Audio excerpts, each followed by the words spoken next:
एक ऐसे मोड़ पर ले आती है जहाँ दो अनजान रास्ते मिलते हैं और वहीं से एक नई कहानी की शुरुआत होती है। वो एक आम सा दिन था। मैं अपने मन की उलझनों को लिए मंदिर आई थी।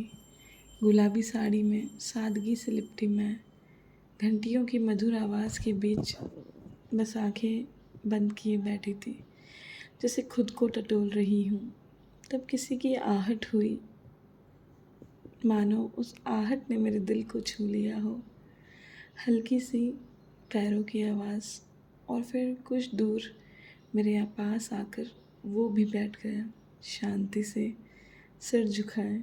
ना कोई दिखावा, ना कोई आवाज़। कुछ देर बाद उसने पूछा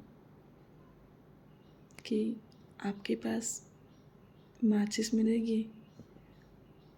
मैंने कुछ नहीं कहा और अपनी थाली से माचिस उठाकर उसे दे दी। उसने दीपक जलाया और फिर वहीं बैठ गया, मेरे ठीक बगल में। हमने एक दूसरे से कोई सवाल नहीं किया, लेकिन जाने क्यों उसकी मौन मौजूदगी सुकून देने लगी।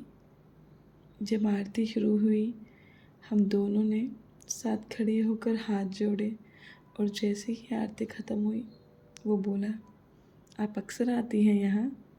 मैंने सर हिलाया। जब मन बेचैन हो तो यही जगह खींच लाती है। उसने मुस्कुराकर कहा, शायद आज मुझे भी यही बेचैनी यहाँ लाई थी और आपसे मिलवा भी दिया। हम मंदिर से बाहर निकले, पेड़ के नीचे थोड़ी देर बैठकर बातें की। ना कोई दिखावा, ना कोई बनावट, बस दो इंसान जो अंदर से टूटे थे और एक दूसरे की खामोशी को समझ पा रहे थे। वो बोला, अजीब बात है ना, हम दोनों भगवान की तलाश में आए थे और शायद भगवान ने हमें एक दूसरे से मिलवा दिया।